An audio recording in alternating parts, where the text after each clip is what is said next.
Vote গ্রহণের 5 দিন আগে থেকেই রাজ্যে অঘোষিত রাষ্ট্রপতির শাসন জারি করতে চাইছে কমিশন। সমস্ত থানাকে কিভাবে নিষ্ক্রিয় করা যায় নয়া ষড়যন্ত্র শুরু কমিশনের। শুক্রবার জেলা শাসক, পুলিশ সুপার, পর্যবেক্ষক ও মুখ্য নির্বাচনী আধিকারিকের সঙ্গে বৈঠকে ইঙ্গিত দিলেন জাতীয় নির্বাচন কমিশনার জ্ঞানেশ কুমার। আবার মনোনয়নপত্রে নিজেদের সমাজ মাধ্যম অ্যাকাউন্টের বিস্তারিত বর্ণনা দিতে হবে প্রার্থীদের। হলফনামায় জানাতে হবে কার সমাজ মাধ্যমে কতগুলি স্বীকৃত অ্যাকাউন্ট রয়েছে, কি কি অ্যাকাউন্ট রয়েছে এবং কোন কোন প্ল্যাটফর্মে অ্যাকাউন্ট রয়েছে তা হলফনামায় জানানোর নির্দেশ জারি করল কমিশন। এদিকে শুক্রবার অতিরিক্ত তালিকা প্রকাশের কথা থাকলেও ঈদের কারণে তা করা যায়নি।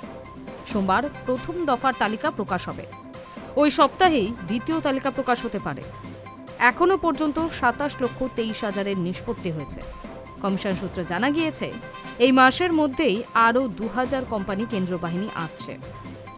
প্রধানমন্ত্রী নরেন্দ্র মোদীর জামানায় দেশ জুড়ে অঘোষিত রাষ্ট্রপতির শাসন চলছে বলে বরাবরই অভিযোগ করেছে বিরোধীরা।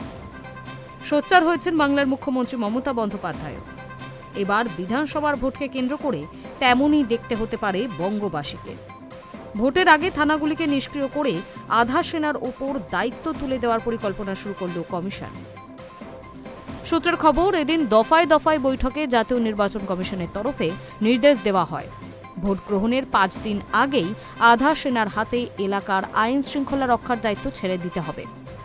পুলিশ শুধু কেস ডায়েরি লিখবে এবং আইনি পদক্ষেপ করবে। ভোটের দিনও যাতে পুলিশকে নিষ্ক্রিয় রাখা যায় সেই পরিকল্পনাও শুরু করেছে কমিশন। আগে বুথে ভোটার লাইন ঠিক রাখার পাশাপাশি ভোটারদের সুযোগ সুবিধা দেখত কলকাতা ও রাজ্য পুলিশ। এবার সেই কাজ করতে হবে সংশ্লিষ্ট বুথের বিএলও ও আধা সেনাকে। এছাড়াও প্রার্থীদের প্রচারের ক্ষেত্রেও আগের তুলনায় আরও কড়া পদক্ষেপ করল কমিশন।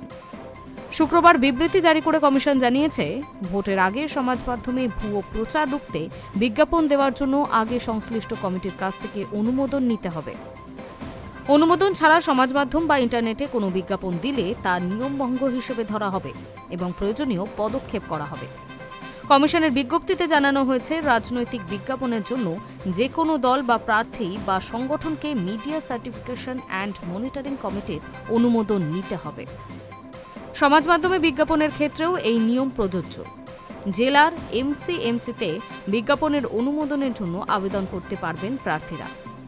স্বীকৃত দলের সদর দপ্তর থেকে নির্দিষ্ট সময়সীমার মধ্যে আবেদন করতে হবে। কমিশন জানিয়েছে, রাজ্যের মুখ্য নির্বাচনী আধিকারিকের নেতৃত্বে একটি আপিল কমিটিও তৈরি করা হয়েছে। বিজ্ঞাপন সংক্রান্ত এমসিএমসির সিদ্ধান্তে কারো আপত্তি থাকলে ওই কমিটিতে পাল্টা আবেদন করা যাবে।